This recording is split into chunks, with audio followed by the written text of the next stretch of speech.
satu tema atau ujian di tes wawasan kebangsaan itu ada namanya bela negara, ya. Bela negara. Nah, bela negara ini sesungguhnya adalah hak dan juga merupakan kewajiban, ya. Jadi bela negara itu merupakan hak dan kewajiban bagi semua warga negara, tidak terkecuali, tapi dengan porsi dan pekerjaan masing-masing, ya. Jadi sesuai dengan kemampuan masing-masing. Nah, kalau kita lihat di sini pengertian secara umum nih, di sini saya garis bawahi bahwa tentang pengertian bela negara itu secara umum adalah merupakan kemampuan negara, ya, dalam mempertahankan negara dari negara yang mengancam. Nah, jadi sesungguhnya pengertian dari bela negara bagaimana sih upaya kita untuk mempertahankan negara dari negara yang mengancam. Jadi kemampuan pertahanan negara itu sangat diperlukan terhadap negara-negara yang mengancam kita, gitu. Jadi ancaman itu bisa datang, itu setiap waktu itu bisa datang, gitu. Nanti kita pelajari lebih lanjut bagaimana ancaman-ancaman yang akan terjadi jika kita lengah terhadap pertahanan negara kita. Oke, di situ dulu. Kemudian kita lihat juga pengertian dari bela negara menurut undang-undangnya. Ya, jadi kalau kita berbicara tentang bela negara tidak terlepas dari undang-undang atau peraturan-peraturan yang lainnya, gitu. Nah, ini di sini saya memberikan pengertian menurut Undang-Undang Nomor 3 Tahun 2002 itu undang-undangnya mengenai sistem pertahanan negara. Katanya pertahanan negara itu adalah segala usaha untuk mempertahankan kedaulatan negara, keutuhan wilayah NKRI, keselamatan bangsa dari ancaman dan gangguan terhadap keutuhan bangsa dan negara. Nah, di sini kita pertama memakai Undang-Undang Nomor 3 Tahun 2002 dulu, ya. Di dalam undang-undang ini dia mengatakan bahwa ancaman itu bisa berupa terhadap kedaulatan. Nanti kita pelajari kedaulatan itu apa. Kemudian keutuhan, kemudian keselamatan bangsa. Inilah ketiga yang bisa diperangi oleh negara lain atau juga ancaman berasal dari dalam negeri kita juga, gitu ya. Nah, keselamatan bangsa dari ancaman dan gangguan terhadap keutuhan bangsa dan negara. Kemudian ada satu lagi pengertian menurut Undang-Undang Nomor 23 Tahun 2019. Nah, di sini di Undang-Undang Nomor 23 Tahun 2019 ini adalah undang-undang terbaru ya teman-teman. Ini adalah undang-undang terbaru, baru aja berlaku di tahun 2019 kemarin, tepatnya tanggal bulan September, kemudian disahkan pada bulan Oktober. Nah, ini adalah undang-undang tentang sistem pengelolaan sumber daya nasional untuk pertahanan negara. Isi undang-undang ini sama. Jadi bagaimana kita warga negara itu diwajibkan atau berhak untuk mengikuti pendidikan bela negara atau juga wajib untuk mengikuti pelatihan-pelatihan dasar tentang kewajiban membela negara. Nah, jadi menurut Undang-Undang Nomor 23 Tahun 2019 ini, sistem pengelolaan sumber daya nasional untuk pertahanan negara, bela negara itu katanya adalah ini ada sikap, kemudian ada tekad, kemudian ada perilaku, serta tindakan warga negara. Nah, jadi ada tiga nih teman-teman, ya yang disebut dengan bela negara itu ada sikap kita, kemudian tekad, perilaku, serta tindakan warga negara. Baik secara perorangan, kemudian maupun kolektif. Baik secara kita pribadi atau individu maupun secara berkelompok dalam menjaga kedaulatan, kemudian keutuhan, keselamatan bangsa dan negara dengan dijiwai rasa cinta tanah air berdasarkan Pancasila dan Undang-Undang Dasar. Kemudian untuk menjamin kelangsungan hidup bangsa Indonesia. Nah, di sini yang ingin saya katakan bahwa jadi yang namanya bela negara itu kita memberikan perlindungan atau pertahanan terhadap negara kita itu dalam tiga hal. Yang pertama itu kedaulatan.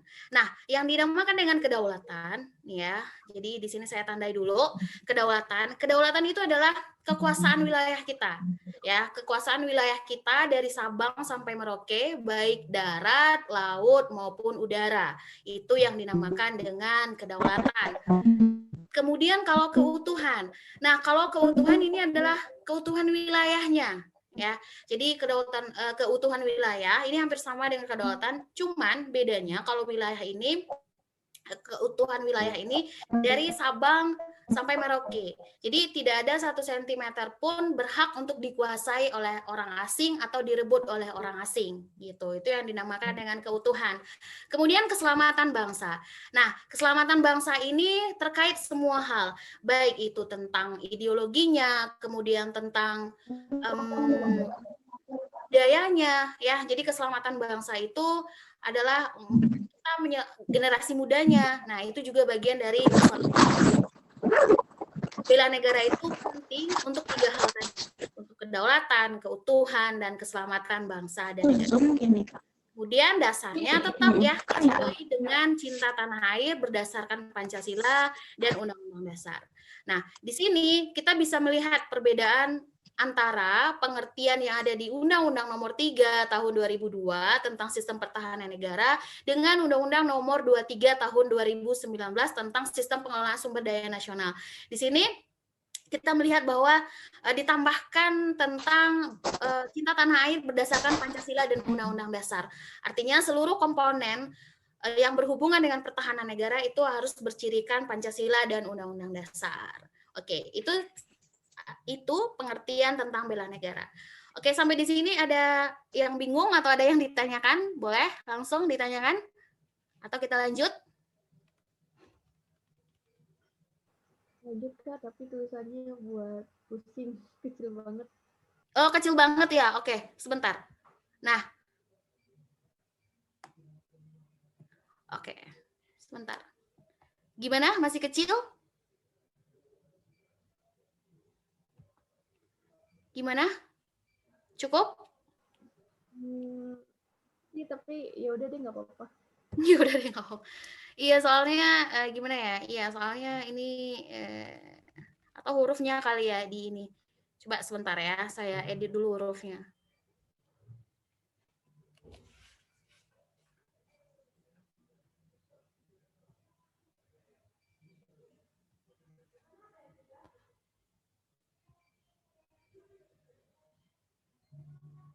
Sekarang gimana? Bisa kira-kira? Bisa dibaca?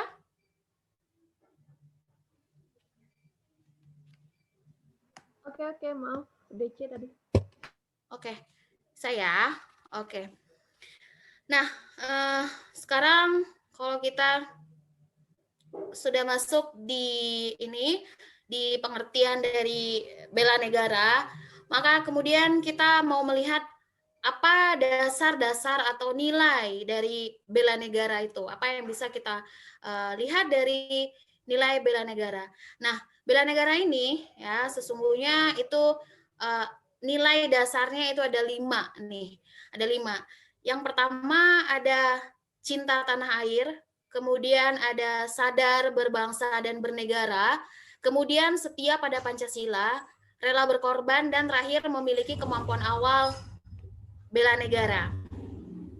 Oke, cinta tanah air di sini maksudnya jadi ketika kita melakukan bela negara, kemudian kita ikut serta dalam bela negara, maka nilai utama yang tertanam pada diri kita itu pasti cinta tanah air. Ya, itu nilai yang sangat mendasar sekali untuk kita bisa melakukan pembelaan terhadap negara atau ikut serta dalam bela negara. Nah, itu cinta tanah air. Kemudian juga ada yang namanya nilai sadar berbangsa dan bernegara.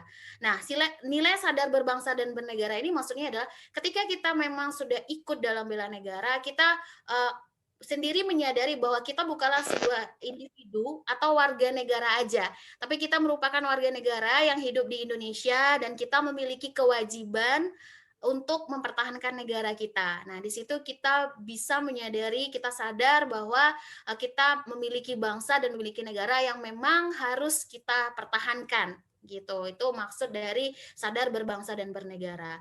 Nah, kemudian setia pada Pancasila. Ini adalah nilai yang sangat fundamental dalam bela negara karena memang setia terhadap Pancasila ini merupakan karena kan bela negara ini kan nanti kita lihat ada di sila ketiga ya, ada di sila Persatuan Indonesia. Jadi kalau kita ikut dalam bela negara, ikut programnya, pendidikan, bela negara dan lain-lain itu, maka ideologi kita bisa kita pertahankan, kita masih tetap ingin bersatu dan kita masih ingin mempertahankan ideologi kita gitu. Itu bisa nilai setia pada Pancasila. Dan kemudian ada namanya nilai rela berkorban. Nah, rela berkorban ini maksudnya adalah jadi di dalam bela negara, hal yang sangat mendasar juga yang harus kita punya itu adalah rela berkorban. Karena rela berkorban ini bagian dari jadi gini, kalau rela berkorban itu kan mengorbankan kepentingan pribadi ya, mendahulukan kepentingan umum. Nah, rela berkorban di sini dimaksudkan bahwa kita mendahulukan kepentingan negara. Kita sanggup untuk bela negara, kita sanggup misalnya ikut pendidikan militer misalnya, atau kita ikut dalam pendidikan dalam misi kerelawanan untuk menolong banjir dan lain-lain, itu juga bagian dari rela berkorban. Jadi nilai dasar dari bela negara itu salah satunya juga adalah rela berkorban. Kemudian memiliki kemampuan awal bela negara. Nah, di sini maksudnya bukan kemampuan awal kayak misalnya kita bisa taekwondo gitu ya, bukan ya. Jadi di sini maksudnya memiliki kemampuan awal bela negara itu mencintai tanah air juga merupakan bagian dari kemampuan awal kita bela negara. Jadi ketika kita udah diberikan pelatihan pendidikan tentang bela negara, maka kita bisa memiliki kemampuan awal bela negara untuk suatu waktu nanti ketika misalnya negara kita itu tiba-tiba diancam gitu, atau negara kita itu mengalami ancaman tiba-tiba gitu. Jadi kita udah bisa memiliki kemampuan awal bela negara. Nah, itulah nilai-nilai dasar bagi bela negara. Di sini teman-teman bisa lihat bahwa nilai-nilai dasar dari bela negara ini yang 5 ini bisa teman-teman lihat nanti di Undang-Undang Nomor 23 tahun 2019 tadi. Gitu. Oke. Nah, ini nih yang kemarin di tes TWK sebelumnya. Jadi saya juga ikut dalam tes TKD kemarin. Jadi pertanyaan tentang bela negara itu ada berkaitan dengan dasar-dasar hukumnya, gitu ya. Pasal berapa yang kemudian menjadi landasan untuk kita dalam melakukan bela negara, ya. Di sini kita bisa lihat bahwa dasar-dasar bela negara itu yang pertama itu adalah bela negara pada Pancasila ketiga ya. Pancasila sila ketiga gitu, Persatuan Indonesia. Karena memang di sila ketiga ini ya. Nah, di sila ketiga ini merupakan cikal bakal dari filosofinya ya, filosofi dari bela negara itu ada. Ya, jadi kalau kita berbicara tentang nilai-nilai Pancasila, nah, jadi sila ketiga ini merupakan nilai dasar dari bela negara gitu ya, Persatuan Indonesia, karena di sana memuat tentang nasionalisme, patriotisme, kemudian rela berkorban, kemudian tentang pertahanan dan keamanan. Nah, selanjutnya itu kita lihat di undang-undangnya, di peraturan perundang-undangan. Jadi undang-undang yang paling tinggi itu adalah Undang-Undang Dasar Negara Republik Indonesia. Ya, itu bisa kita lihat di pasal 27 ayat 3. Nah, di pasal 27 ayat 3 ini bunyinya adalah, jadi itu merupakan hal mendasar atau hal utama dalam Undang-Undang Dasar kita. Jadi bunyinya, setiap warga negara berhak dan wajib ikut serta dalam upaya pembelaan terhadap negara.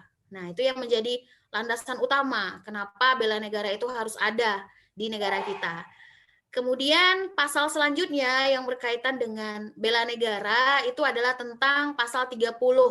30 itu tentang pertahanan dan keamanan. Ya, jadi di sini bisa kita rincikan bahwa pasal 30 ya, 30 ayat 1. Nah, kalau ayat 1 itu berbunyi bahwa kewajiban ya, hak dan kewajiban kewajiban warga negara.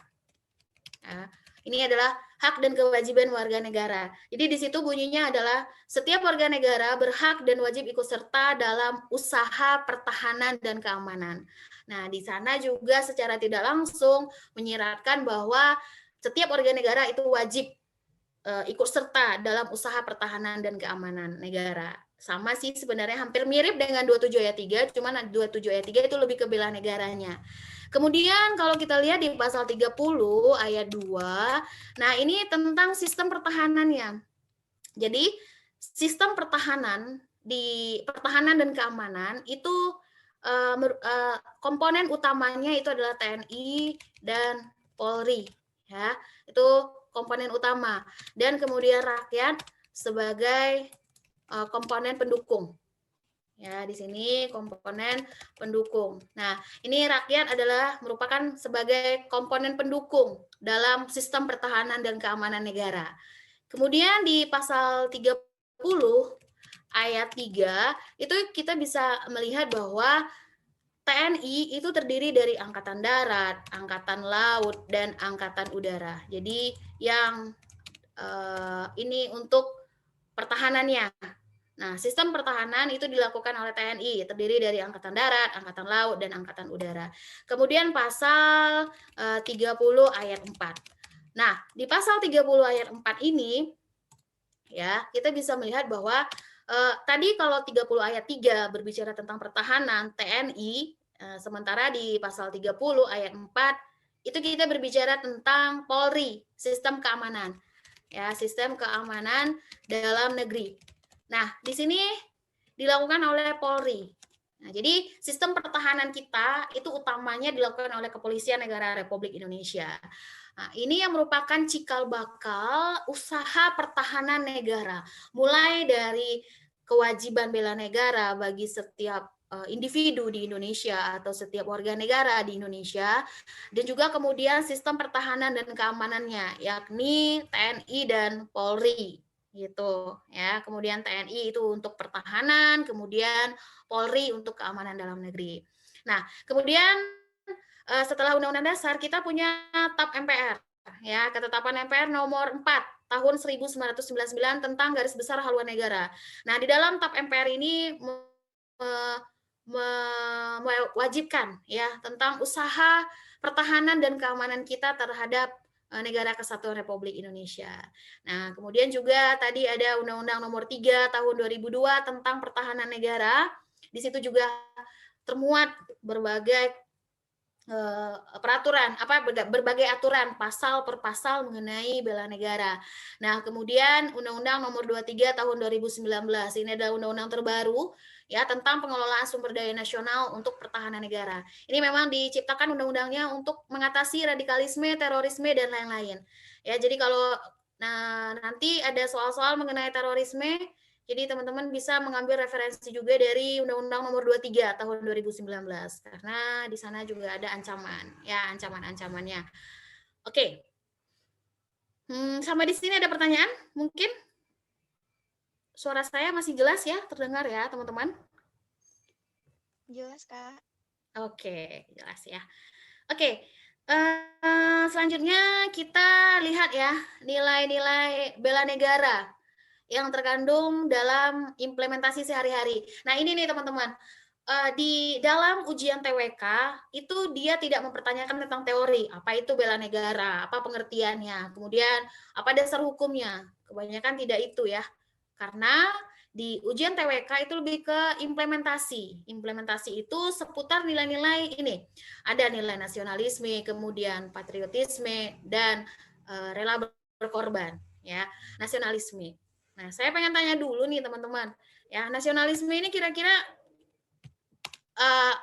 apa namanya?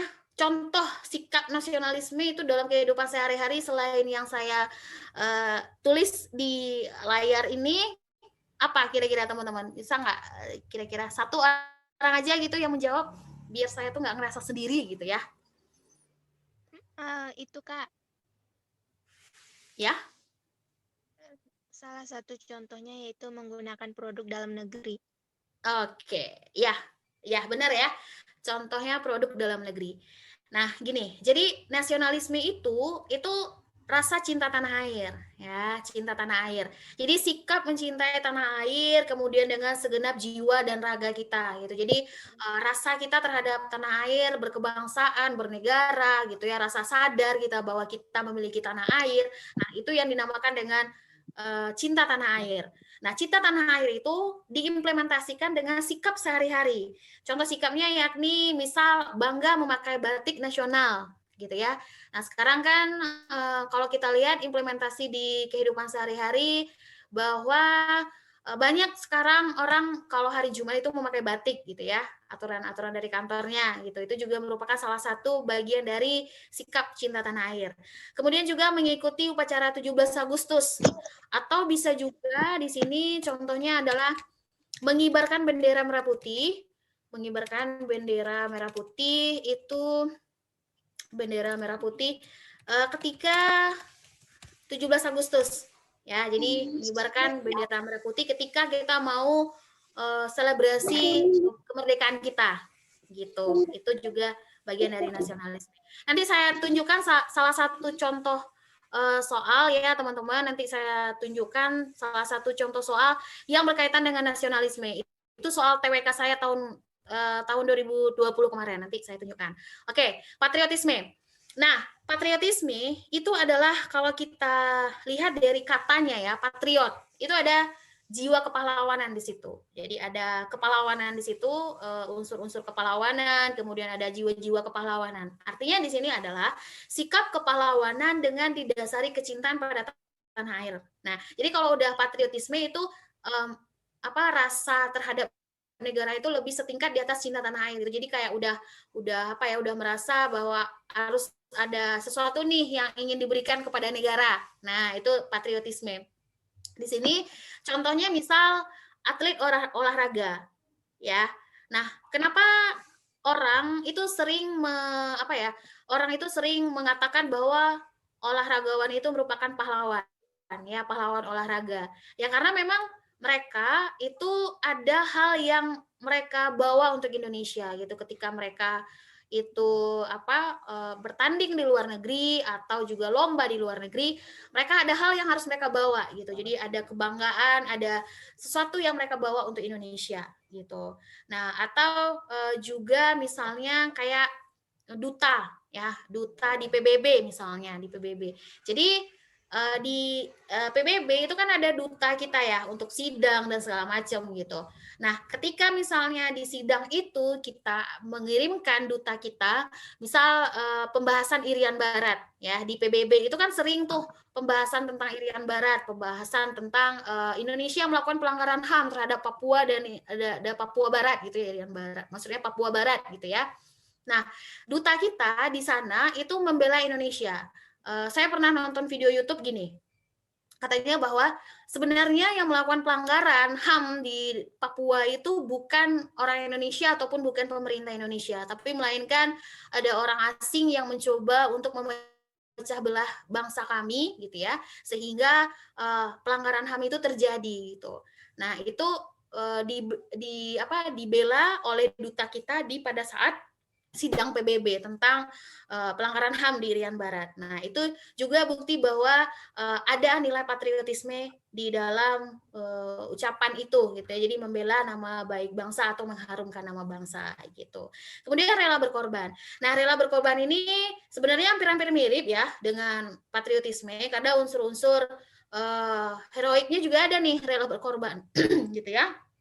Tapi rela berkorban yang dimasukkan di sini itu lebih ke mendahulukan kepentingan umum. Jadi kayak misalnya merelakan tanah pribadi untuk kepentingan pembangunan masjid misalnya, itu juga merupakan rela berkorban. Atau ada pembukaan jalan gitu ya, terus tanah kita itu diambil sebagian atau sedikit gitu untuk pelebaran jalan. Nah, itu juga bagian dari rela berkorban untuk kepentingan umum. Nah, itulah. Nah, sekarang nih ya, jadi kemarin saya itu dapat soal nilai soal yang pertama itu langsung nasionalisme langsung yang ditanya. Jadi soalnya gini, saya ketik ya di sini ya. Jadi soalnya itu bunyinya gini. Mungkin teman-teman nanti bisa bantu jawab ya. Kita bahas bareng-bareng gitu. Kira-kira apa nih jawabannya? Jadi saya ingat banget soalnya gini. Indonesia harus mampu dalam menghadapi persaingan ekonomi global. Ekonomi global. Nah, ini pernyataan nih di dalam soal itu ya. Terus pertanyaannya gini, apa yang harus dilakukan? Yang harus dilakukan oleh setiap warga negara dalam menghadapi persaingan global tersebut. Nah, nih soal yang saya dapatkan kemarin pada saat tes TWK kemarin. Nah, itu optionnya, saya ingat optionnya yang A itu meningkatkan ekspor ke negara lain. Kemudian yang B itu menjalin kerjasama dengan bangsa lain dalam bidang ekonomi. Nah, sementara yang C, oke, sebentar. Nah, yang C itu optionnya meningkatkan kualitas produk lokal agar mampu bersaing. Nah, ini kan saya ingatnya 3 ini aja ya teman-teman, 2 lagi saya lupa gitu. Jadi ini soalnya Indonesia harus mampu dalam menghadapi persaingan ekonomi global. Apa yang harus dilakukan oleh setiap warga negara dalam menghadapi persaingan global tersebut? Kira-kira gini model, kira-kira gini ya bunyi soalnya kemarin. Gitu, seperti inilah intinya gitu. Nah, jawabannya itu ada A, meningkatkan ekspor ke negara lain, kemudian B, menjalin kerjasama dengan bangsa lain dalam bidang ekonomi, kemudian meningkatkan kualitas produk lokal agar mampu bersaing. Nah, saya mau tanya nih sama teman-teman, kira-kira ini jawabannya yang mana? A, B, atau C? C. C, Kak. B. Ada yang B? C. B? Oh, C ya. Oke, nah ini benar ya. Jadi di sini kita tidak hanya fokus di pernyataan aja. Ini kan pernyataan nih, ya. Ini pernyataan nih. Indonesia harus mampu dalam menghadapi persaingan ekonomi global. Itu merupakan pernyataan. Tapi pertanyaannya, apa yang harus dilakukan oleh setiap warga negara? Berarti jawabannya harus mengacu kepada bisa nggak setiap warga negara melakukan itu, gitu. Ya, coba kita analisa. Kalau yang A, meningkatkan ekspor ke negara lain. Ini kalau ekspor itu tidak bisa dilakukan oleh setiap warga negara. Karena warga negara itu tidak mampu untuk ekspor tanpa adanya bantuan dari pemerintah. Karena itu ada bea cukai dan lain-lain. Nah, kemudian yang B, menjalin kerjasama dengan bangsa lain dalam bidang ekonomi. Ingat, di sini kalau kerjasama itu tugasnya presiden. Warga negara Indonesia, walaupun dia itu adalah seorang menteri sekalipun, tidak bisa melakukan perjanjian internasional dengan negara lain. Karena perjanjian internasional itu hanya kewenangan presiden. Atau juga nanti diamanahkan kepada Menlu misalnya, atau diamanahkan kepada wakil presiden. Maka ini bukan jawaban yang tepat. Maka jawaban yang paling tepat itu adalah meningkatkan kualitas produk lokal agar mampu bersaing. Karena memang warga negara itu memiliki produk-produk lokal seperti batik, kemudian konversi-konversinya ya juga misalnya kain, batik dan lain-lain, ukiran-ukiran itu juga merupakan produk lokal kita. Nah, itu yang harus ditingkatkan. Itu yang bisa dilakukan oleh warga negara gitu. Jadi nanti teman-teman harus paham nih. Jadi nanti soalnya jangan hanya memperhatikan pernyataan. Kalau memperhatikan pernyataan itu bisa A, bisa ke B larinya. Ya, jadi mungkin yang tadi ada yang jawab B, saya dengar tadi itu kurang tepat jawabannya karena jawabannya lebih ke C. Nah, ini soal saya kemarin. Ya, jadi nanti hati-hati dalam TWK. Nah, ini kalau kita lihat, ini nilai yang diambil di sini itu merupakan nilai nasionalisme, cinta tanah air kita. Ya, bagaimana cara kita menghadapi persaingan global gitu. Oke, itu contoh implementasi nilai-nilai ya dalam bela negara gitu. Kemudian ini kita lihat. Nah, jadi apa sih implementasinya gitu ya, ikut serta warga negara dalam bela negara. Nah, ini di dalam pasal 6 ayat 2, ini adalah undang-undang terbaru tadi, teman-teman, Undang-Undang Nomor 23 Tahun 2019 tadi. Nah, di undang-undang ini keikutsertaan ya warga negara dalam usaha bela negara itu dimaksud pada ayat 1, ya, jadi ada pasal 6 ayat 1, diselenggarakan melalui yang pertama pendidikan kewarganegaraan. Yang kedua, pelatihan dasar kemiliteran secara wajib. Berarti di sini ada wajib militer ya, teman-teman. Kemudian yang ketiga, itu pengabdian sebagai prajurit TNI secara sukarela atau secara wajib. Nah, ini jadi anggota TNI, kemudian secara sukarela itu mengabdi di daerah-daerah atau perbatasan-perbatasan juga merupakan kewajiban. Kemudian pengabdian sesuai profesi. Nah, di sini yang ingin saya informasikan bahwa sistem perundang-undangan kita itu setelah 2 tahun, itu diundangkan atau dipublikasikan ya, ditempatkan dalam lembaran negara, itu wajib berlaku gitu ya. Ini kan undang-undangnya nomor tahun 2019 nih. Nah, berarti kalau 2 tahun berarti 2021. Jadi sekira Oktober atau November, maka ini penyelenggaraan tentang bela negara yang ini itu kemungkinan akan kita dilaksanakan oleh pemerintah ya, seperti pendidikan kewarganegaraan itu sudah berjalan ya teman-teman, karena di perkuliahan juga ada mata pelajaran PPKN di semua jurusan, di semua program studi. Kemudian pelatihan dasar kemiliteran. Nah, ini nih yang wajib militer nih. Di dalam undang-undang itu kita lihat bahwa ada wajib militer, tapi ada syarat-syarat tertentunya gitu ya. Jadi silakan nanti kalau teman-teman pengen baca di undang-undangnya, silakan di Undang-Undang Nomor 23 Tahun 2019. Kemudian pengabdian sebagai prajurit TNI ya. Jadi kalau udah jadi anggota TNI, maka memang wajib untuk melakukan pengabdian. Ditugaskan dimanapun itu wajib ikut gitu. Kemudian pengabdian sesuai profesi. Nah ini nih teman-teman yang kebanyakan juga di dalam soal nih, yang poin D ini itu banyak soal juga di bela negara tahun kemarin yang saya dapat dari teman-teman yang pernah ikut TKD ini. Ya, pengabdian sesuai dengan profesi itu maksudnya, jadi misalnya nih, tenaga kesehatan ya, tenaga kesehatan. Nah, tenaga kesehatan itu sebenarnya sudah dimulai oleh Kementerian Kesehatan ya. Mungkin teman-teman yang jurusannya kesehatan tahu mungkin dengan program Nusantara Sehat, pasti tahu saya rasa. Dan mungkin ada teman-teman juga yang pernah mengikuti antara teman-teman. Nah, itu tenaga kesehatan di Nusantara Sehat itu juga merupakan bagian dari bela negara, teman-teman. Karena teman-teman benar-benar ditempatkan di daerah-daerah untuk kemudian mengabdi di daerah tersebut selama, kalau saya tidak salah, 2 tahun ya.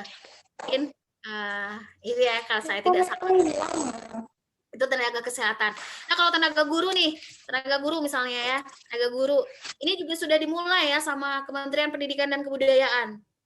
Kementerian Pendidikan dan Kebudayaan apa Dikti gitu, yang SM3T. Nah itu juga sebenarnya teman-teman secara tidak langsung, kalau teman-teman pernah ikut SM3T itu, sarjana mengajar daerah terpencil itu, nah itu juga bagian dari bela negara gitu. Jadi nanti bisa saja soalnya tentang misalnya ada pengabdian dilakukan oleh tim SAR misal, atau juga apa ya, tim kesehatan dan lain-lain gitu ya. Suara saya masih terdengar ya? Masih, Kak. Oh masih.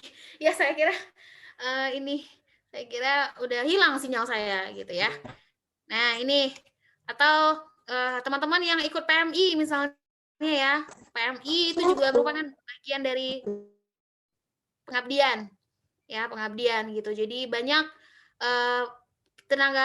banyak profesional yang nantinya nih di undang-undang terbaru ini di nomor 23 tahun 2019 ini akan melakukan pengabdian sesuai dengan profesi. Entah itu nanti profesinya dokter, perawat, ataupun profesinya guru, kemudian atau dia bekerja di Kementerian Keuangan, atau nanti dia lulusnya di pemerintah daerah atau di lain tempat, itu juga akan mengikuti pengabdian sesuai profesi gitu. Itu aturannya di dalam Undang-Undang Nomor 23 Tahun 2019 gitu. Nah, ini nih yang apa? Yang pembinaannya ya. Jadi pembinaan yang dilakukan dalam bela negara. Ya, yang pertama itu dalam pembinaan kesadaran bela negara itu diselenggarakan dalam ruang lingkup apa aja. Yang pertama itu pendidikan.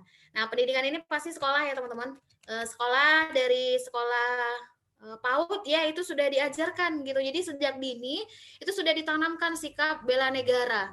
Minimal mampu untuk mandiri ya di PAUD-nya masing-masing itu bagaimana bersikap mandiri, mencintai tanah air dan lain-lain. Kemudian hingga sampai ke perguruan tinggi ya.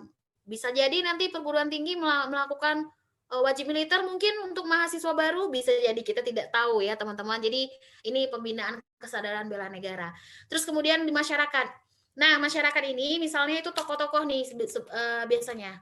Ya tokoh-tokoh kayak misalnya tokoh-tokoh ormas, organisasi masyarakat, tokoh-tokoh agama, kemudian politisi itu juga merupakan lahan pembinaan untuk bela negara.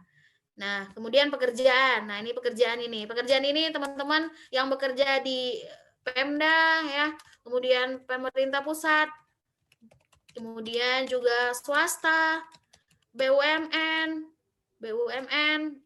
BUMD, kemudian dan lain-lain, itu juga merupakan harus di wadah pembinaan terhadap kesadaran bela negara gitu. Jadi bisa jadi nanti kita kayak Korea ya teman-teman ya. Jadi kalau Korea itu kan ada wajib militernya nih.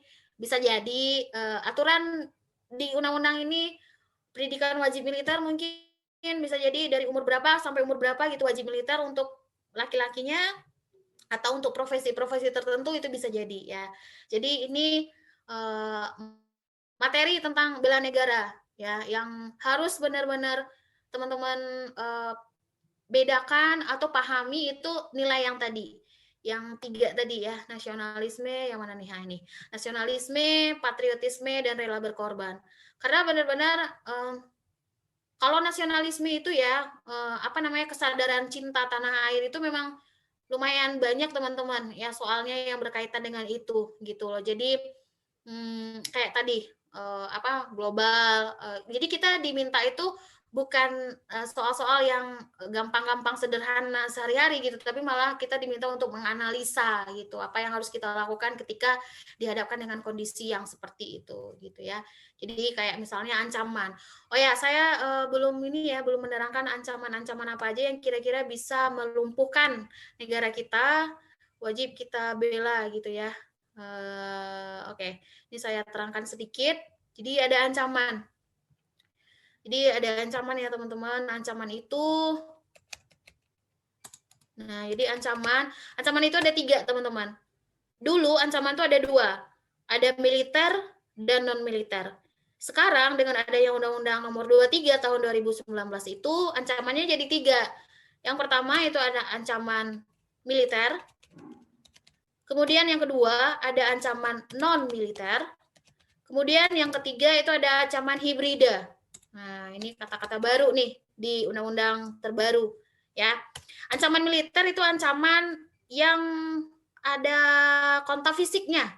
Ya, jadi ini ancamannya fisik. Biasanya yang diancam itu adalah kedaulatan negara, kemudian keutuhan negara, kemudian juga keselamatan. Ya, misal seperti agresi ya. Jadi ancaman militer ini contohnya agresi, teman-teman. Ya. Ada agresi. Nah, agresi ini kan suatu ancaman ya yang diberikan oleh negara lain karena negara lain itu tidak menerima kemerdekaan kita. Ya, kemerdekaan sebuah bangsa gitu. Contoh misalnya kayak kita dulu, kita sudah merdeka tapi tetap masih diagresi oleh Belanda ya. Ada agresi militer Belanda 1 dan ada agresi militer Belanda kedua. Nah, itu merupakan agresi militer ya, ancaman. Kalau sekarang itu di dunia kayak misalnya agresi yang dilakukan ke Palestina gitu oleh Israel gitu, itu juga merupakan ancaman nih, ancaman sekali agresi ini gitu. Jadi tidak mengakui kedaulatan sebuah bangsa. Jadi dilakukan agresi gitu. Kemudian bisa jadi sabotase ya. Sabotase. Atau bisa juga spionase. Nah, ini sebenarnya sama sih sebenarnya. Spionase ini lebih kepada mengancam sebuah negara dengan adanya mata-mata gitu ya. Jadi secara mata-mata secara diam-diam mengancam sebuah negara gitu. Nah, itu contoh dari ancaman militer. Nah, ancaman militer ini perlu kita hadapi dengan kekuatan militer. Nggak mungkin ancaman militer itu dihadapi dengan pendidikan kewarganegaraan, nggak nyambung ya teman-teman. Nggak mungkin, karena nanti bisa jadi orang udah pakai kekuatan militer, kita pasti yang ceramah ideologi dan lain-lain, itu tidak. Jadi kekuatan militer itu dihadapi dengan ancaman militer, itu dihadapi dengan kekuatan militer. Nah, kemudian ada ancaman non militer. Ancaman non militer ini biasanya mengancam keselamatan bangsa, teman-teman. Ya, mengancam keselamatan bangsa. Mengancam keselamatan bangsa ini maksudnya adalah entah itu misalnya keselamatan generasi muda atau keselamatan ideologi kita. Contoh misalnya ini kayak narkoba. Kemudian bencana alam. Ini juga merupakan ancaman non militer. kalau narkoba itu mengancam generasi penerus kita ya. Kalau generasi penerus kita itu terancam, itu bakal memberikan efek yang sangat buruk terhadap masa depan bangsa. Nah, kemudian kalau bencana alam itu kenapa dia menjadi ancaman non militer? Karena bencana alam itu dapat memberikan efek yang tidak baik untuk ini ya, keselamatan negara kita. Ya, misal kayak bencana tsunami atau gempa ya. Nah, sekarang tuh lagi bencana alam di Indonesia itu. Kemudian itu dia contohnya ancaman non militer. Nah, kemudian ada namanya ancaman hibrida. Ancaman hibrida ini ancaman yang baru dimasukkan di dalam Undang-Undang Nomor 23 Tahun 2019 tadi. Itu ancamannya kayak misalnya ancamannya itu menggabungkan kekuatan militer dengan kekuatan non militer. Oh ya, sorry, ini ancaman non militer ini dihadapi dengan ini ya, dihadapi dengan misalnya dengan pendidikan, kemudian ancaman militer non militer ini dihadapi juga kalau untuk bencana alam ada mitigasi bencana. Nah, itu juga cara menghadapi ancaman non militer. Kemudian hibrida ya. Hibrida ini adalah menggabungkan kekuatan militer dan non militer. Misalnya kayak apa ya istilahnya itu kayak cyber ya, maksudnya ancaman kimiawi misalnya, ancaman ya kimiawi ya. Misal kayak kimiawi itu kayak misalnya kayak kimiawi itu misal dengan negara A misalnya. Negara A itu mengirimkan asap mematikan kepada negara B misalnya. Nah, itu juga merupakan bagian dari ancaman hibrida ya. Soalnya ini ancaman kimiawi. Kemudian ancaman biologi. Nah, ini juga ancaman biologi, misalnya kayak virus ya, yang namanya ancaman yang namanya ancaman itu kan ada ini ya, ada targetnya gitu ya. Ancaman biologi itu kayak misalnya virus, misalnya negara A mengirimkan virus mematikan kepada negara B gitu ya. Nah, misalnya kalau corona gitu ya, seperti sekarang tuh virus corona, virus COVID-19. Nah, COVID-19 itu karena itu bukanlah direncanakan ancamannya, karena dia merupakan kejadiannya itu bukan direncanakan, bukan nggak ada, maksudnya nggak ada dibuat khusus virusnya dibuat untuk mematikan sebuah negara, makanya dia masuk ke ancaman non militer. Makanya di negara kita pandemi COVID-19 ditetapkan sebagai bencana nasional gitu ya, bencana gitu, bukan malah ke ancaman hibrida, karena memang yang namanya ancaman hibrida itu kayak ada ini ya, ada direncanakan kayak gitu dia ya, direncanakan, kemudian memang ada targetnya. Itu kalau ancaman biologi, misalnya kayak virus mematikan dikirim ke negara B misalnya kayak gitu. Atau bisa juga ini ya, misalnya di intelijennya itu dibobol gitu ya, apa tuh namanya, jadi saya lupa istilahnya. Jadi misalnya adanya ketidakamanan terhadap badan intelijen kita gitu, itu juga merupakan apa ya, hacker. Nah, maksudnya hacker gitu. Hacker juga merupakan ancaman hibrida ya terhadap situs-situs pemerintah misalnya, itu juga merupakan ancaman hibrida gitu. Udah, oke, itu aja sih untuk ancaman-ancaman ya. Nah, kalau ancaman hibrida non militer ini biasanya dihadapi dengan kekuatan ya, kekuatan intelektual, kemudian militer juga. Nah, kemudian juga dengan dan pendidikan kewarganegaraan. Nah, gitu. Ya, teman-teman.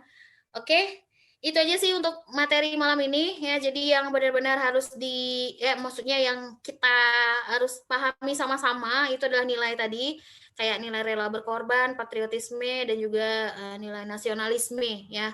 Kemudian juga tadi keikutsertaan warga negara diselenggarakan melalui pendidikan kewarganegaraan, pelatihan dasar kemiliteran, pengabdian, kemudian pengabdian sesuai profesi, juga tenaga kesehatan. Contohnya tenaga kesehatan dan tenaga guru misal gitu ya. Oke. Itu aja sih teman-teman ya. Ada pertanyaan nggak? Atau ada yang ragu? Atau ada yang mau diulang lagi teman-teman? Ada pertanyaan? Ada, Kak. Ada? Itu Apa? Kak yang bagian pasal 26 ayat 2. Pasal 6 ayat 2, kenapa? Sedangkan di bawahnya ditulis ayat 1, Kak. Itu gimana maksudnya, Kak? Oh, oke. Ya, jadi ini saya tidak lengkap-lengkap menulisnya. Oke, terima kasih untuk yang nanya. Jadi, keikutsertaan warga negara dalam usaha bela negara sebagaimana dimaksud pada ayat 1 diselenggarakan melalui. Jadi, di sini di dalam pasal 6 itu ayat 1-nya berbunyi bahwa harus ada penyelenggaraan warga negara. Coba ya kita lihat ya. Coba ini saya stop dulu. Jadi, saya mau share undang-undangnya dulu. Nah, jadi ini nih. Nah, ini dia. Jadi tadi kan kita pasal 6 ya. Coba kita lihat pasal 6. Nah, ini. Jadi kan tadi yang saya kutip kan ini aja nih, yang ayat 2 kan. Nah, maksudnya dimaksud pada ayat 1 yang ini. Setiap warga negara berhak dan wajib ikut serta dalam usaha bela negara yang diwujudkan dalam penyelenggaraan. Nah, penyelenggaraan itu diatur di dalam ayat 2. Tapi di sini dibunyikan keikutsertaan warga negara dalam usaha bela negara itu sebagaimana dimaksud pada ayat 1 diselenggarakan melalui, maksudnya ini ayat 1 yang ini gitu. Oh. Oke, gitu, gimana? Kak. Oke, Kak. Oke ya. Oke, yang lain boleh teman-teman ya ditanya, boleh. Atau udah pada tidur semua jangan-jangan. Nah, saya sendiri nih yang ini. Oke. Tadi ada pasal 15, coba kita lihat pasal 15 ya.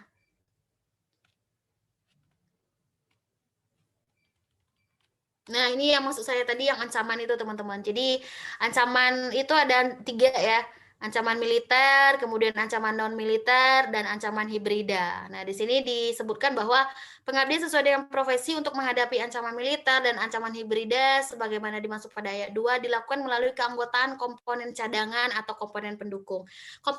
Jadi di sistem pertahanan dan keamanan negara itu ada komponen utama, ada komponen cadangan, dan ada komponen pendukung.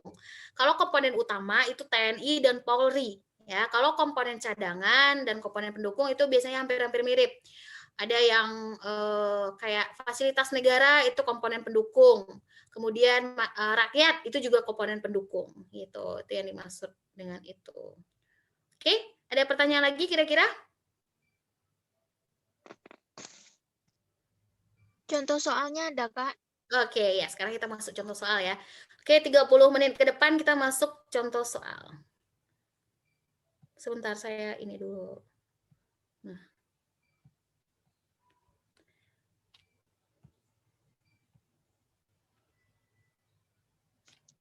Oke, ini ada soal ya. Jadi, oh kacau. Bentar ya teman-teman.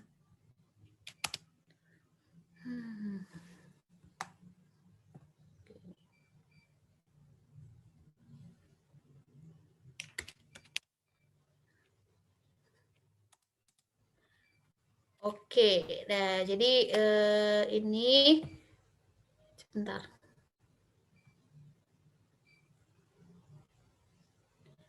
Nah, silakan teman-teman jawab nomor 1 dan nomor 2 nih. Nomor 1 dan nomor 2 kira-kira jawabannya apa nih teman-teman? Nomor 1 C. C, yang lain? Gimana teman-teman yang lain? Tunggu, Kak. Ya, C.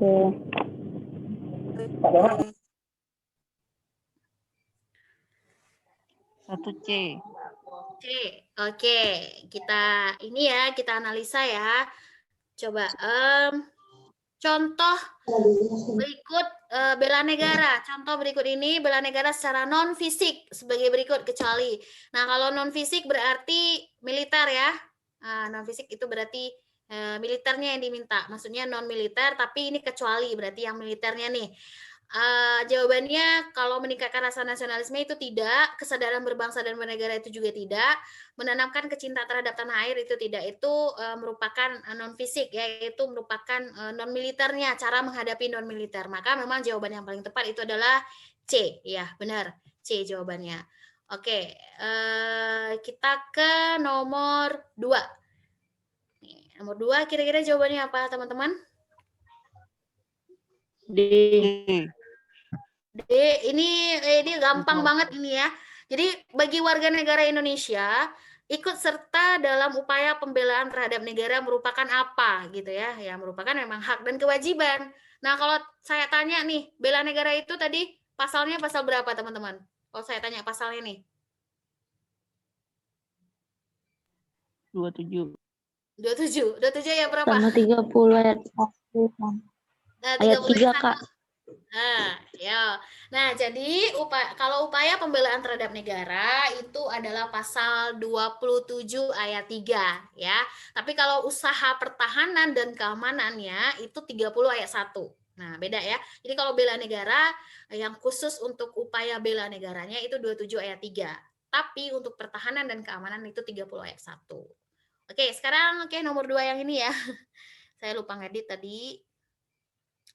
Nomor 2 yang ini. Oke, sebentar. Ya, kira-kira jawabannya apa? Yang paling tepat.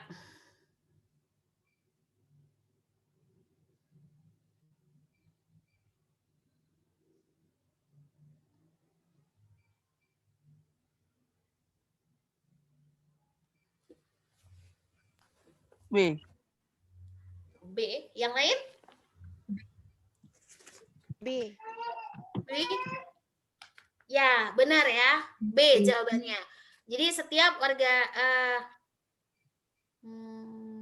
setiap warga negara berhak dan wajib ikut serta dalam upaya pembelaan negara. Ya, jadi harus ada upaya pembelaan negaranya di pasal 27. Beda kalau misalnya yang C ini pasal 30 ya ayat 1. Tiap-tiap warga negara berhak dan wajib ikut serta dalam usaha pertahanan dan keamanan.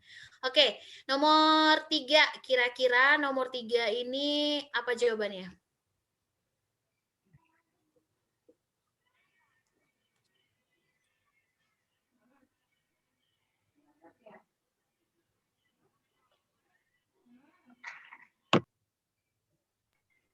A. A. A? Yang A, Kak. A, oke. A ya, oke. Coba kita lihat ya.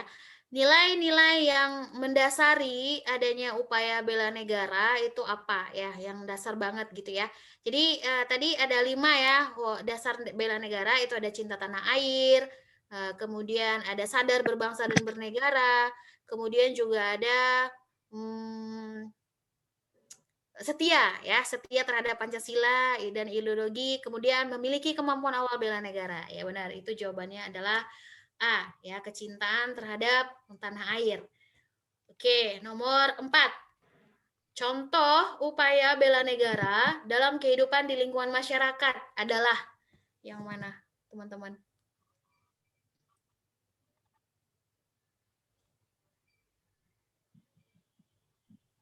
Yang A, Kak. Yang A? Yang lain? Bela negara ya, yang paling tepat kira-kira yang mana? Coba dianalisa.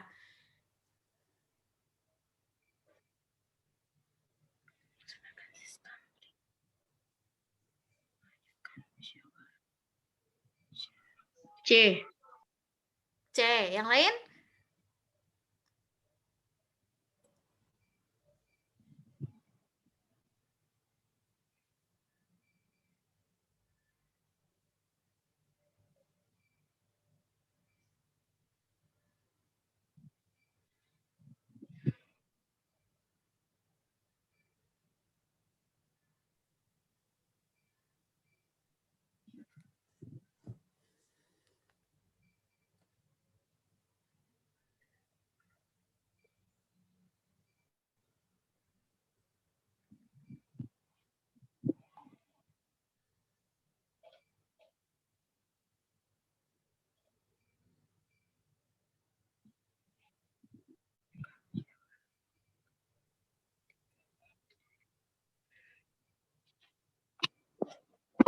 Jadi jawabannya ini ya, contoh upaya bela negara dalam kehidupan di lingkungan masyarakat. Berarti di sini harus kita lihat lingkungan masyarakatnya. Di bela negara tadi itu ada 3 ya sikapnya. Cinta tanah airnya di situ, kemudian ada rasa kepahlawanan dan patriotisme, dan juga ada rela berkorban. Nah, dari ketiga itu yang paling mendekati itu adalah melaksanakan Siskamling. Siskamling ini kan sistem keamanan lingkungan ya teman-teman ya. Jadi melaksanakan Siskamling, jadi jawabannya itu adalah C ya. Melaksanakan Siskamling, sistem keamanan lingkungan. Ini yang kemudian merupakan contoh dari upaya bela negara yang bisa kita lakukan di dalam kehidupan masyarakat gitu. Oke, nomor 5. Pendekatan militer untuk menghadapi ancaman apa teman-teman? Udah pasti jawabannya militer ya? Militer. Iya, militer. Ya. Habis ini saya kasih lagi soal yang lebih menantang ya teman-teman. Oke, sekarang nomor 6. 6 dan 7. Silakan teman-teman dibaca dulu 6 dan 7.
Sudah?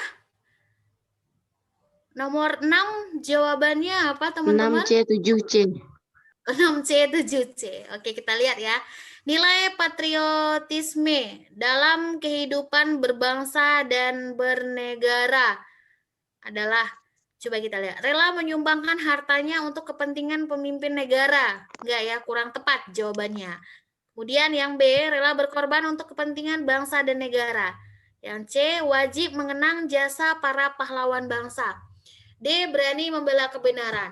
Nah, kalau jawabannya yang C, coba kita lihat. C itu apakah ada nilai patriotisme di situ?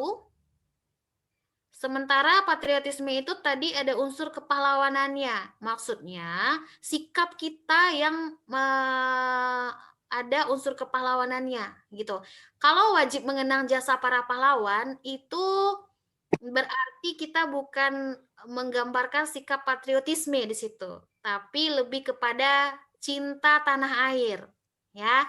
Jadi mengenang jasa para pahlawan bangsa ini sama artinya dengan kita tuh kayak ini misalnya kita 17 Agustus pergi ke Taman Makam Pahlawan gitu untuk ziarah gitu. Nah, itu juga merupakan cinta tanah air. Kenapa cinta tanah air? Karena yang kita ingat itu jasa-jasa para pahlawan kita yang dulu bersusah payah untuk negara kita. Ya, itu sama artinya dengan kita mengibarkan bendera merah putih di depan rumah kita pada saat 17 Agustus. Maka ini sikapnya adalah nasionalisme, ya. Nah, kalau berani membela kebenaran, ini juga merupakan bagian dari nilai patriotisme, tapi di sini tuh berani membela kebenaran itu yang seperti apa gitu. Jadi tidak terlalu rinci disebutkan di jawaban D. Maka yang lebih tepatnya itu yang B. Nah, B. Contoh tadi, misalnya ke olahragawan gitu ya. Olahragawan itu membawa nama baik bangsa Indonesia itu penuh dengan pengorbanan, latihan dan lain-lain, jauh dari keluarga, kemudian harus di penuh tekanan gitu ya. Bagaimana caranya untuk bisa membawa nama baik dari bangsa Indonesia gitu. Nah, makanya yang B itu jawaban yang lebih tepat. Gitu. Oke? Nah, jadi yang jawab C kurang tepat ya teman-teman karena itu nasionalisme di situ. Oke, kemudian nomor 7. Tadi jawabannya adalah C. Pembelaan negara yang diwujudkan dengan keikutsertaan dalam upaya pertahanan negara itu merupakan tanggung jawab siapa? Gitu ya. Yang memang jawabannya adalah tanggung jawab setiap warga negara ya. Kalau keikutsertaan dalam upaya pertahanan negara yaitu memang tanggung jawab dari setiap warga negara. Maka tepat itu jawabannya adalah C gitu ya. Oke. Nah, selanjutnya contoh perbuatan rela berkorban untuk kepentingan bangsa dan negara adalah, nah yang mana nih teman-teman? Perbuatan rela berkorban demi kepentingan bangsa dan negara. Coba teman-teman lihat kira-kira jawabannya apa? Optionnya nggak nampak, Kak. Oh, nggak kelihatan ya optionnya ya? Kelihatan? Bentar ya. Nah, oke.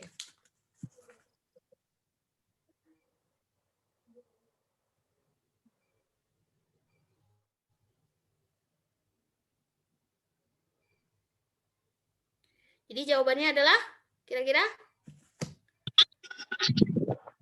perbuatan rela berkorban untuk kepentingan bangsa. D, Kak. Oh D, ya. Good. Benar, D. Ya. Contoh perbuatan rela berkorban untuk kepentingan bangsa dan negara adalah mengisi kemerdekaan dengan ikut serta membangun bangsa. Ikut serta membangun bangsa contohnya kalau untuk kita misalnya memberikan memakai produk dalam negeri itu bisa ya. Kemudian apa? Ikut misalnya ikut terlibat dalam aksi-aksi sosial gitu kayak sekarang tuh kan lagi pandemi nih. Nah, itu kan ada misalnya pengumpulan dana. Nah, itu juga bagian dari apa ya rela berkorban untuk kepentingan bangsa dan negara ya ikut serta membangun bangsa. Atau kalau untuk pelajar itu belajar dengan giat itu juga bagian dari ikut serta dalam membangun bangsa. Oke, sekarang nomor 9 dan nomor 10. Coba kita lihat nomor 9 ya. Berikut ini merupakan ancaman terhadap kehidupan bangsa dan negara yang pelakunya bukan negara. Ancaman bersifatnya non-tradisional. Ya, kalau pelakunya bukan negara, berarti ancamannya bersifat non-tradisional. Itu kecuali yang mana? Nah, kira-kira teman-teman gimana nih analisa soal nomor 9?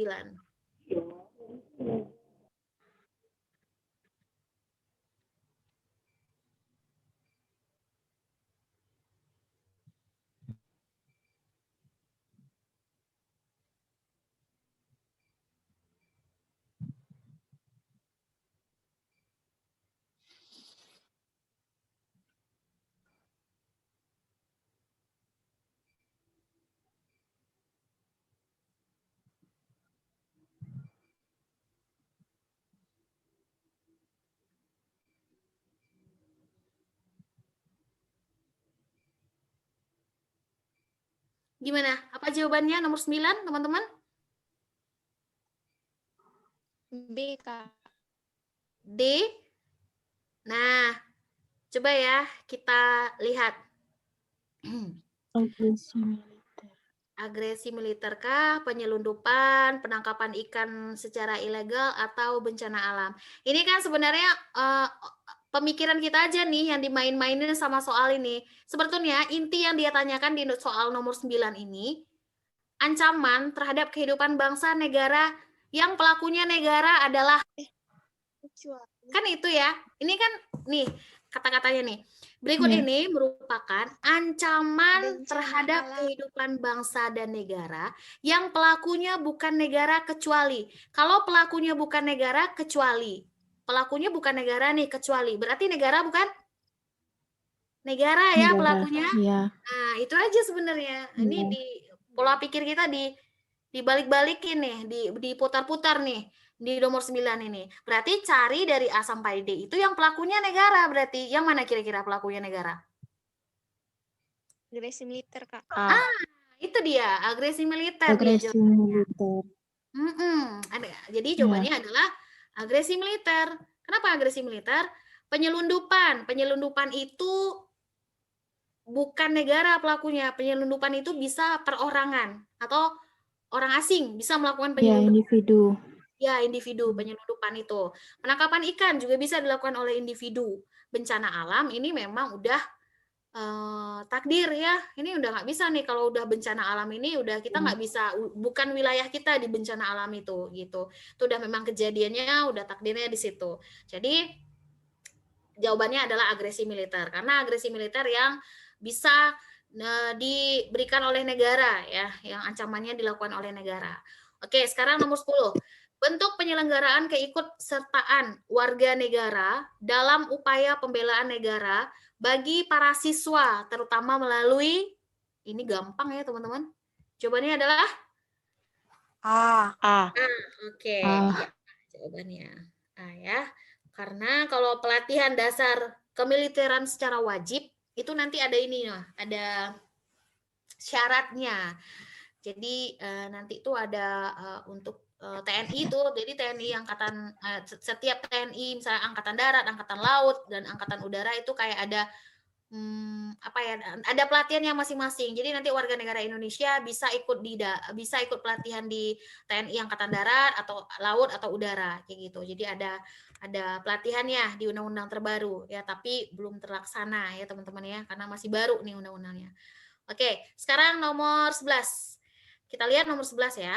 Para nelayan dan petani dengan menyediakan pangan nasional dan para medis menjaga kesehatan masyarakat, serta tim SAR dan PMI melakukan kegiatan dalam menanggulangi bencana alam dan kemanusiaan. Yang mereka lakukan merupakan upaya pembelaan negara melalui apa?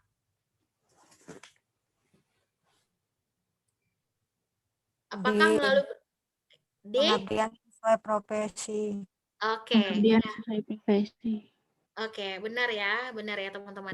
Jadi jawabannya di sini adalah pengabdian sesuai dengan profesinya gitu. Karena memang ini katanya di sini udah kelihatan banget di sini. Petani, kemudian nelayan ya, pangan nasional, petani di bidang untuk makanan pokok ya, nelayan untuk ininya protein dan apa untuk kebutuhan pangan ikan ya, medis menjaga kesehatan dan tim SAR itu juga kelihatan itu pengabdian sebagai profesi. Oke, sekarang nomor 12. Berikut ini merupakan perbuatan yang nyata yang dapat dilakukan oleh para siswa dalam upaya pembelaan negara di lingkungan masing-masing kecuali. Nah, di lingkungan masing-masing kecuali. Ya, yang pertama coba dilihat teman-teman, kira-kira jawabannya apa? Yang bisa dilakukan oleh siswa di lingkungan masing-masing kecuali gitu. C. C. Membela teman satu sekolah yang diserang oleh sekolah lain dengan cara ikut perkelahian. Ya benar, ini malah bertentangan ya, bertentangan dengan bela negara. Ya benar. A, Kak. A, jawabannya A, kecuali kalau menjaga lingkungan rumah, lingkungan masyarakat, sekolah agar tetap bersih dan sehat itu juga merupakan bagian dari bela negara, upaya bela negara. Cinta tanah air ya, maksudnya mencintai lingkungan, itu juga bagian dari upaya. Kemudian kalau jawabannya yang B, tidak menjadi pengguna obat narkotika, itu juga bagian usaha untuk pembelaan terhadap negara. Kemudian yang D, tidak menonton TV yang berupa sadisme, seronok, situs-situs internet porno, dan bacaan lain yang tidak bermoral. Nah, itu juga bagian dari upaya kita dalam melakukan pembelaan. Jadi kalau yang C membela teman satu sekolah yang diserang oleh sekolah lain, artinya dia menyerang balik nih, membantu temannya untuk menyerang balik. Artinya itu kayak tawuran gitu teman-teman. Jadi itu memang bertentangan dengan bela negara ya. Nah, kenapa menjaga lingkungan itu bagian dari bela negara? Ya karena dalam lingkungan itu menjaga kebersihan lingkungan itu adanya sikap apa ya? Adanya sikap cinta kepada lingkungan ya. Adanya sikap ya cinta kepada lingkungan dan sikap persatuan ada di situ gitu ya. Tuh kenapa yang C jawabannya. Oke, sekarang nomor 13. Cinta bangsa yang merupakan perwujudan upaya pembelaan negara antara lain contohnya. Yang mana kira-kira? Cinta bangsa ya, yang merupakan perwujudan upaya bela negara. Yang mana kira-kira teman-teman? Kak. Utamakan penggunaan produk-produk Penggunaan barang-barang Oke, coba kita lihat. Cinta bangsa yang merupakan perwujudan upaya pembelaan negara, antara lain contohnya yang A jawab tadi ya, mengutamakan penggunaan barang-barang produk dalam negeri karena dapat menggerakkan roda perekonomian. Nah, ya. Ini sebenarnya kalau kita lihat ya, ini kan tadi cinta bangsa ya. Kalau cinta bangsa itu berarti harus ada sikap cinta tanah air di situ. Nah, di sini kalau mengutamakan penggunaan produk-produk dalam negeri untuk mengerahkan roda perekonomian, ini bukti juga bahwa kita mendukung perekonomian nasional gitu ya. Kalau yang B itu bertentangan sekali. Lebih baik membeli barang luar negeri daripada membuat sendiri karena ongkosnya lebih mahal ya. Memang ya produk-produk Indonesia itu bagus kualitasnya, tetapi kadang orang tidak mau melihat, ya maksudnya tidak mau mendukung dengan cara membeli dan memakai gitu ya. Kemudian yang ketiga itu menganggap derajat bangsanya lebih unggul sedangkan derajat bangsa lain rendah. Nah, ini tidak boleh ya, ini sikap mencintai bangsa terlalu berlebih-lebihan sehingga menganggap rendah bangsa lain. Ini istilahnya sikapnya itu sikap chauvinisme. Chauvinisme. Nah, Chauvinisme. Nah, ini Chauvinisme ini adalah bagian dari apa? Negatif dari mencintai bangsa terlalu berlebihan. Jadi menganggap rendah bangsa lain kayak gitu, itu tidak boleh. Kemudian lebih baik mengasingkan diri dari bangsa lain daripada meniru bangsa lain. Tidak juga ya, kita memang harusnya ada produk andalan, jadi tidak meniru bangsa lain, tapi tidak boleh mengasingkan diri dari bangsa lain. Karena kalau mengasingkan diri dari bangsa lain, berarti kerjasama internasionalnya tidak bagus gitu. Itu juga merupakan tidak baik dalam hubungan internasionalnya gitu. Oke, benar jawabannya adalah A. Oke, sekarang nomor 14. Harusnya soalnya 15. Mana satu lagi ya? Harusnya, oh ya tadi ya, benar-benar. Sikap yang harus dikembangkan dalam upaya bela negara. Apa teman-teman?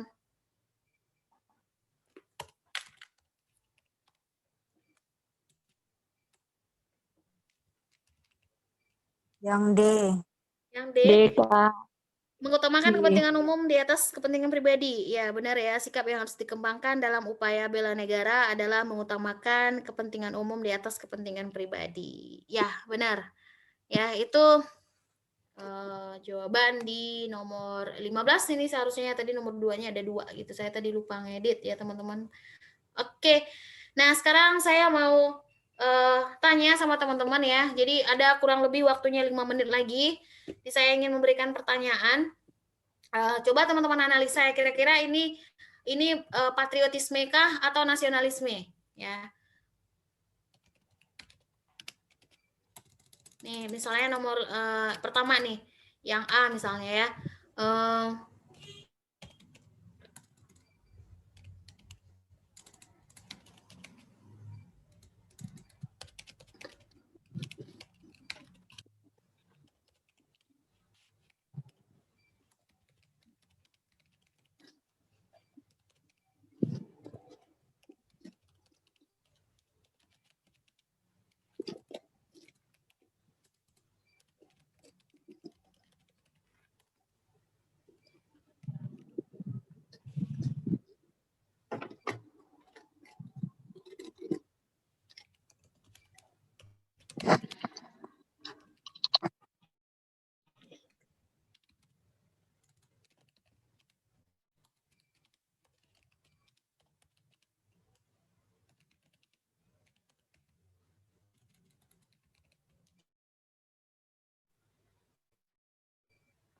Oke, coba misalnya gini. Yang A nih, Indonesia menjadi tim mediasi dalam konflik Iran Amerika. Itu kira-kira patriotisme, nasionalisme atau rela berkorban? Yang ini, teman-teman. Indonesia menjadi tim mediasi dalam konflik Iran dan Amerika. Patriotisme. Patriotisme ya, kenapa? Patriotisme. Kenapa kira-kira patriotisme? Karena mengharumkan nama bangsa. Ya, betul jawabannya. Nah, ini Indonesia ini kan berarti ada duta di sana ya, ada perwakilan Indonesia untuk menjadi tim mediasi dengan antara konflik Iran dan Amerika. Nah, ini bagian dari patriotisme. Jadi ada mengharumkan nama bangsa di situ, ada unsur kepahlawanannya, ada goal yang dituju di sana gitu. Kemudian yang kedua nih, memberikan tempat duduk kepada orang tua di saat berada di dalam bis. Apakah patriotisme, apakah nasionalisme, atau rela berkorban? Rela berkorban. Korban. Rela berkorban. Korban ya. Jadi memberikan tempat duduk kepada orang tua saat di dalam bis itu merupakan bagian dari rela berkorban. Artinya mengorbankan kepentingan pribadi dan mendahulukan kepentingan umum gitu. Nah, catatan khusus bagi saya buat teman-teman ya untuk yang bela negara. Jadi soal-soal bela negara itu tidak terlepas dari nasionalisme. Ini sih umumnya. Kayak kemarin itu saya dapat tentang perekonomian global tadi, kemudian memakai produk dalam negeri gitu. Jadi pertanyaannya soal tidak terlepas dari nasionalisme, kemudian tips juga, catatan juga buat teman-teman, nanti kalau menjawab soal-soal yang berkaitan dengan bela negara, kemudian nilai-nilai Pancasila, mungkin Bang Pandra sebelumnya juga sudah menjelaskan ya, bagi teman-teman yang udah masuk kelas Pancasila dan Undang-Undang Dasar Pilar Negara itu. Nah, nilai-nilai yang memang tidak terlepas dari soal-soal yang berkaitan dengan negara itu, nah selain nasionalisme itu ada nilai persatuannya. Jadi kayak misalnya nih, soalnya berkaitan dengan radikalisme gitu ya. Radikalisme. Nah, radikalisme itu merupakan bagian dari ancaman ya. Ancaman itu ancaman ideologi terutama. Ideologi. Nah, ini ancaman terhadap persatuan kita ya, teman-teman. Jadi, cara menghadapi ancaman ini dengan pendidikan kewarganegaraan tadi, gitu. Kemudian juga ada setelah radikalisme itu biasanya soalnya itu mengacu pada pola pikir kita terhadap integrasi. Jadi, hubungan antara integrasi ini adalah penyatuan ya, integrasi bangsa. Nah, ini adalah penyatuan teman-teman. Nanti teman-teman bisa mendapatkan materi lebih lanjut itu di Wawasan Nusantara. Nah, penyatuan ini maksudnya adalah penyatuan ini, jadi ketika kita dihadapkan dengan perbedaan-perbedaan yang ada, perbedaan-perbedaan yang ada itu misalnya kayak suku, agama, budaya, itu kan berbeda-beda. Nah, kemudian belum lagi kita juga terdiri dari ada orang gunung, pantai, ya, kemudian kita juga dibatasi oleh laut yang sangat luas antar pulau-pulau gitu. Nah, jadi perlu adanya integrasi bangsa. Nah, integrasi bangsa ini artinya penyatuan. Jadi menyatukan unsur-unsur yang ada gitu. Menyatukan unsur-unsur yang ada.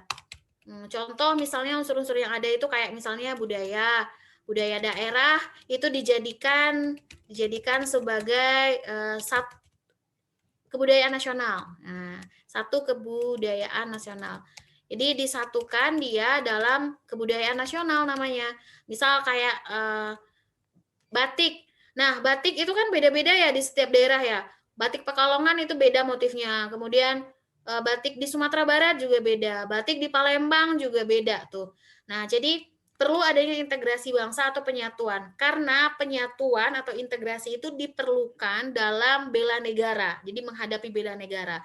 Jadi soal-soal yang berkaitan dengan bela negara juga tidak terlepas dari integrasi. Artinya penyatuan semua unsur-unsur. Misalnya ada budaya, kemudian unsur-unsur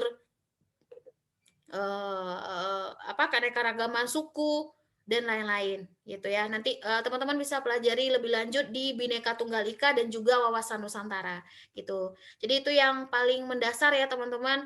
Bisa soalnya nanti arahnya ke sini nasionalisme, bisa juga soalnya arahnya ke persatuan, tindakan kayak misalnya separatisme dan lain-lain di persatuan, kemudian radikalisme, ancaman-ancaman terhadap ideologi. Kemudian apalagi sekarang ya teman-teman, ancaman itu semakin nyata semenjak adanya COVID-19 ini makin orang makin gerah, orang makin ini ya, makin banyak aja persoalan yang timbul gitu akibat perbedaan pendapat dan lain-lain. Nah, itu juga bagian dari soal-soal yang bisa berkaitan dengan bela negara. Kemudian integrasi bangsa. Integrasi ini adalah penyatuan.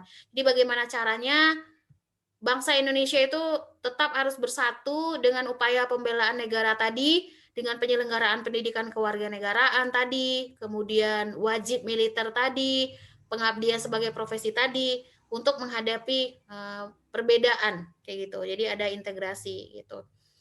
Itu aja sih teman-teman catatan khusus dari saya untuk bela negara. Jadi tidak terlepas dari semuanya itu adalah implementasi nilai-nilai ya. Implementasi nilai-nilai. Itu yang akan keluar di dalam ujian nanti gitu. Kita tidak tahu model soalnya seperti apa nanti. Apakah nanti model soalnya teori? Kalau teori tadi sudah kita jelaskan ya, mulai dari pengertian, undang-undangnya, aturannya dan lain-lain. Atau implementasi. Implementasi tadi juga sudah kita jelaskan, ada nilai-nilainya, kemudian ada penyelenggaraannya, kemudian contoh-contoh yang berkaitan dengan nasionalisme, rela berkorban, dan lain-lain gitu. Itu aja sih teman-teman ya untuk malam ini. Gimana teman-teman? Tadi ada usulan ya kepada saya ya, menerangkannya terlalu cepat ya. Mohon maaf ya teman-teman.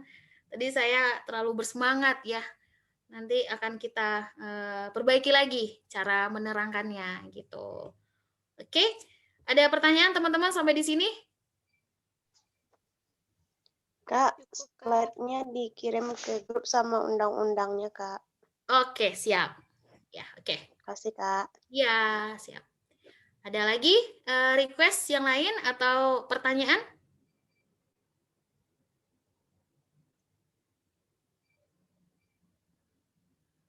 Ada kira-kira? Kalau tidak ada, saya itu tutup, boleh?